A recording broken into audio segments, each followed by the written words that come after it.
All right, so let's talk about it. Another unicorn, I want to call it. 1989 Toyota SR5 pickup. It just rolled 34,000 miles.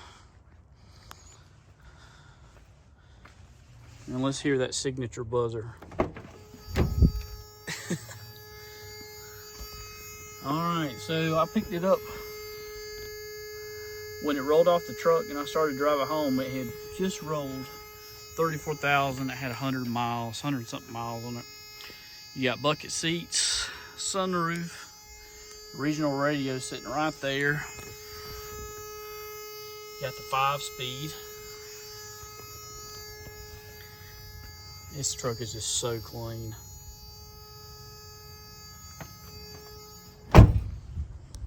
So my original or first vehicle ever was a 1989 Toyota Pickup. Also the V6 extended cab. It was an automatic. So this truck is a whole lot better equipped. And we'll just do a quick walk around. This truck is a lot better equipped. Now, I can tell you it's a completely different driving experience with this truck and my other truck. And I think that has a lot to do with the 5-speed. And this truck has 456 gears in it. So it would have came with the 31 10.5 tires like it's on it now. Now this truck was owned by the original owners until June of 2019.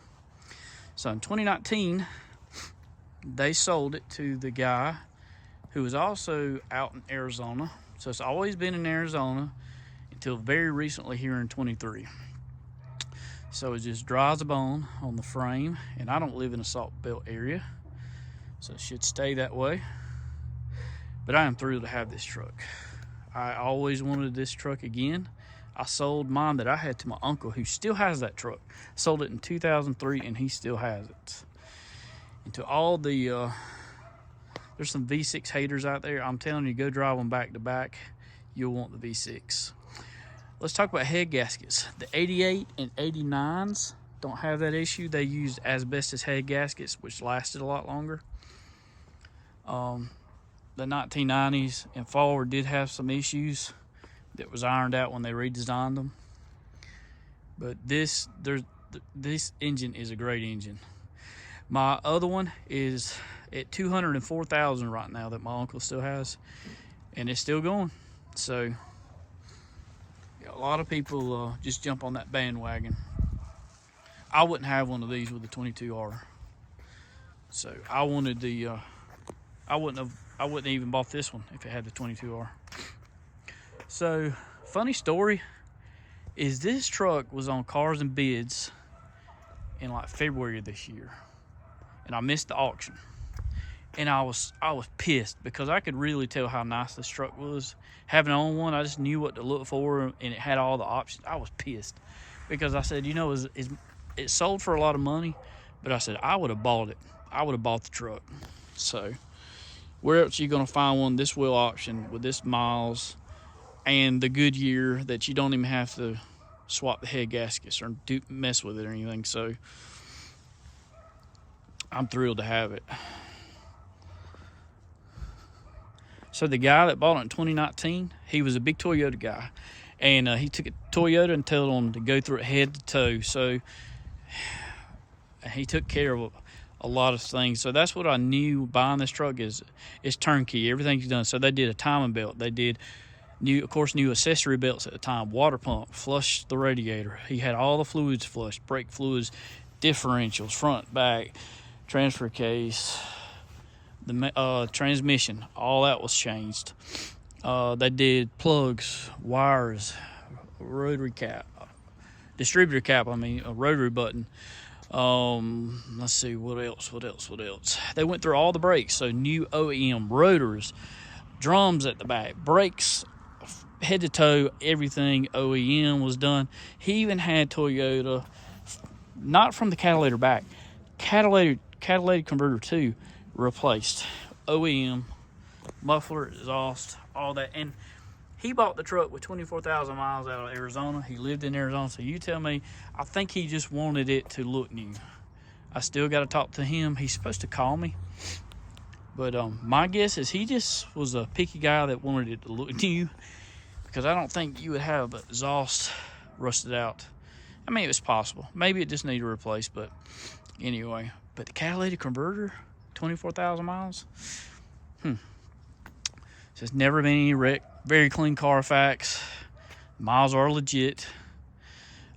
He did also tint the windows. You can see it's legal tint up front. Maybe just a little darker at the back. I think my guess is that's 15 at the back or 20 at the back and 35 at the front. That's typically legal. So just super original truck. The rims don't have any curb rash, nothing like that. It's got a few rock chips right across the front. One real noticeable one right there. The rest are really not noticeable, as you can see. But they're there. There's a couple of them. Nothing outside, nothing out of normal. So, that one right there is noticeable. Let's see, let's pop the hood and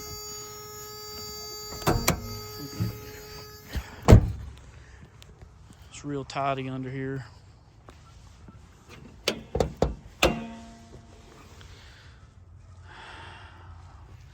You still have all your VIN decals on both fenders and the hood. Really clean. Really clean truck.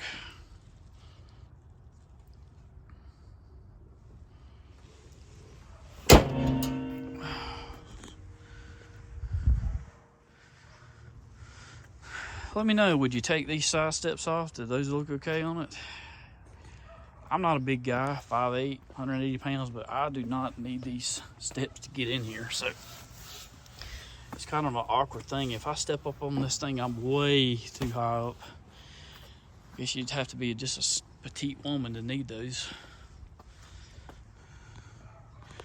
Let's see what else we have. Sliding rear glass. My other one actually had sliding rear glass.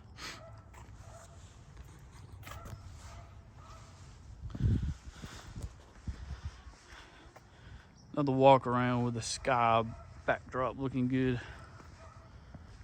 I love these little trucks. Let me know, what's your favorite body style Toyota?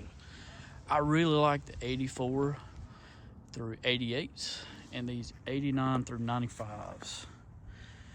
And I do like the Gen 1 Tacomas, primarily the 98 through 2000 the best. But those are good trucks too, but I do not like them as good as these. And I find that even though I really like the 84 through 88, the whole Marty McFly vibe trucks, they just have a shelf in the back, no actual seats and seat belts, I don't believe. So this is a lot more practical truck that still gives that, Marty McFly vibe. The Tacomas, I especially don't like the years where the Tacomas, the hood went up like this. I think that came in 2001. I do not like those years. I like the all steel bumper and chrome on these. I just think they're just a little bit better looking truck, but I do like the Gen 1 Tacomas, and I know that they have, better engine options. A little bit better. What are you getting? 150 horse versus 190. That's not worth the swap to me. But really thrilled about this truck. Yeah, seeing this truck on Cars and Bids and getting pissed about missing the auction, and then later to find this truck listed the day it was listed for sale, it's just pure luck. Because I was kicking myself about missing this when it was listed on Cars and Bids, and it sold for a lot of money. The sale price on Cars and Bids was $32,750, and then 4.5% buyer's fee on top of that, and then getting things shipped to you. So,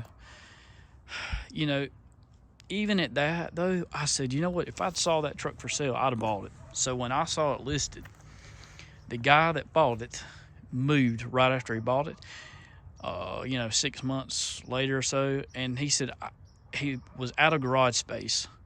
So he went from like a 3-car to a 2-car or whatever. So he said he bought a cover for this truck. And then he said, I just don't have the heart to have it sitting out even under a cover. So it sat out for, I don't know, a month or two under a cover, and then he listed it. So I get it. I wouldn't want to sit this truck out. So I ended up with it. I told him I knew what it was. I saw it on Cars and Bids, and he said, well, it sounds like it's going to the right home, and I agree.